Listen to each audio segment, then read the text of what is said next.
আসসালামু আলাইকুম। 9-10 basic chemistry তৃতীয় পর্বে আপনাদের সবাইকে জানাই আন্তরিক শুভেচ্ছা ও অভিনন্দন।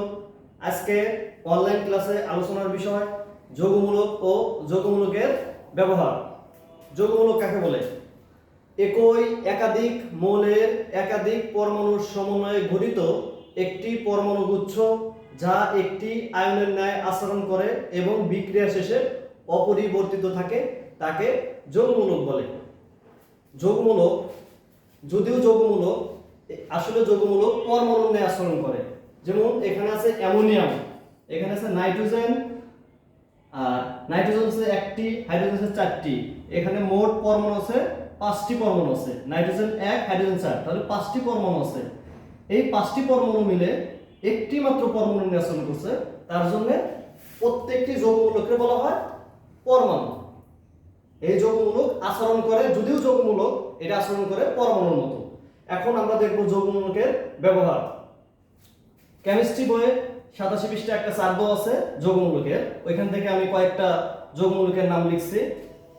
এখন দেখব যৌগমূলক কোথায় কিভাবে ব্যবহৃত হয়। যেমন অ্যামোনিয়াম, অ্যামোনিয়ামের সংকেত হচ্ছে NH4+, প্লাস দ্বারা বোঝাচ্ছে আধান, অর্থাৎ অ্যামোনিয়াম ধনাত্মক আধান। আর অ্যামোনিয়ামের যত প্লাস অন, অর্থাৎ যার যত আধান ওইটাই তার যোজনী। অ্যামোনিয়ামের যোজনী 1।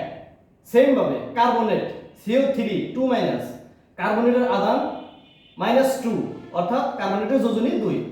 অর্থাৎ যৌগমূলকের যার যত সংখ্যক আধান ওইটাই তার যোজনী। এখন আমরা যৌগমূলকের ব্যবহার দেখব। যেমন পটাশিয়াম কার্বনেট, আমরা জানি পটাশিয়ামের প্রতীক কে, কার্বনেট CO3, কার্বনেট CO3। এখন যোজনী হিসাব করতে হবে। আমরা জানি একটি মৌলের যোজনী অপর একটি মৌলের কাছে বসে। পটাশিয়ামের যোজনী কত?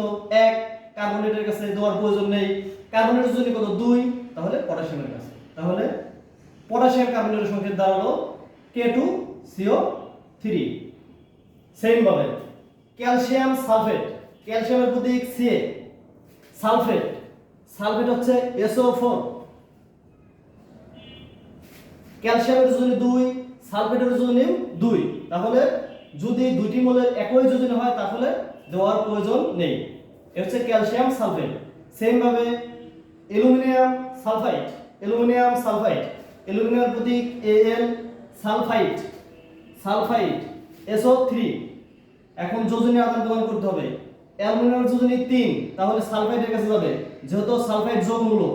এখানে দুইটা সালফার আর অক্সিজেন মিলে একটি পরমাণু নিয়ে আচরণ করেছে, তাহলে এখানে ব্র্যাকেট দিতে হবে। অ্যালুমিনিয়ামের যোজনী 3 সালফেটের কাছে, সালফেটের 2 অ্যালুমিনিয়ামের কাছে।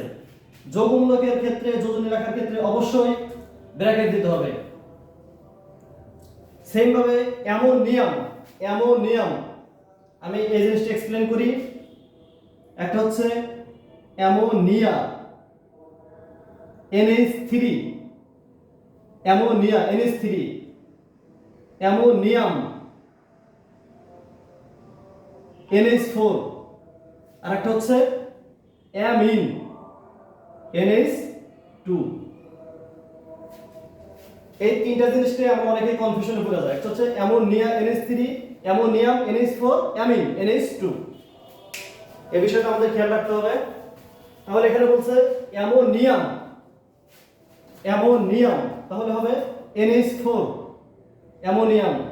হাইড্রোক্সাইড, হাইড্রোক্সাইড হচ্ছে OH, যেহেতু অ্যামোনিয়ামের যোজনী 1, হাইড্রোক্সাইডের যোজনী 1, কারো যোজনী দেওয়ার দরকার নেই। তারপর হচ্ছে অ্যালুমিনিয়াম ফসফেট, অ্যালুমিনিয়ামের হচ্ছে Al প্রতীক, ফসফেট, ফসফেট হচ্ছে PO4।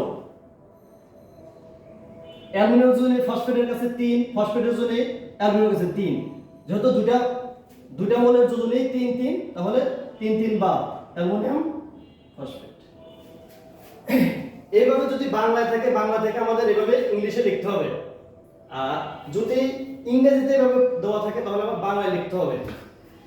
ছোটবেলায় আমরা ওয়ার্ড মিনিং শিখছি, বাংলা থেকে ইংলিশ, ইংলিশ থেকে বাংলা, ওটার মতোই অনুরূপ। এখন এটা আছে sodium, Na sodium SO4 sulphate, তাহলে এটা হচ্ছে সোডিয়াম সালফেট। দুইভাবে পরীক্ষা থাকতে পারে, sodium sulphate sulphate SO4 sulphate. এখানে সোডিয়ামের সাথে 2 আসছে, এটা সালফেটের যোজনী, আর সোডিয়ামের যোজনী 1, সালফেটের কাছে দেওয়ার প্রয়োজন নেই। অ্যালুমিনিয়াম হাইড্রোক্সাইড, অ্যালুমিনিয়ামের যোজনী 3, হাইড্রোক্সাইডের কাছে, আর হাইড্রোক্সাইডের 1 দেওয়ার প্রয়োজন নেই, তাহলে এটার নাম হবে অ্যালুমিনিয়াম হাইড্রোক্সাইড।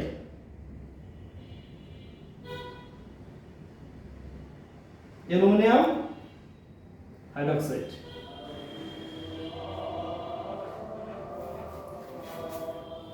অ্যালুমিনিয়াম কার্বনেট, কার্বনেটের জন্য 2, অ্যালুমিনিয়ামের কাছে, অ্যালুমিনিয়ামের জন্য 3, কার্বনেটের কাছে, তাহলে এটার নাম হবে অ্যালুমিনিয়াম কার্বনেট।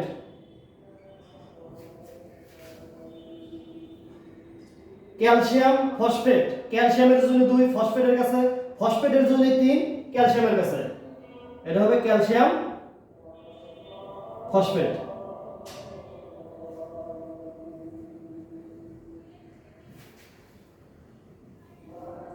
সোডিয়াম সালফেট, সালফেটের জন্য 2, সোডিয়ামের কাছে, সোডিয়ামের জন্য 1, সালফেটের কাছে, এটা হচ্ছে সোডিয়াম সালফেট।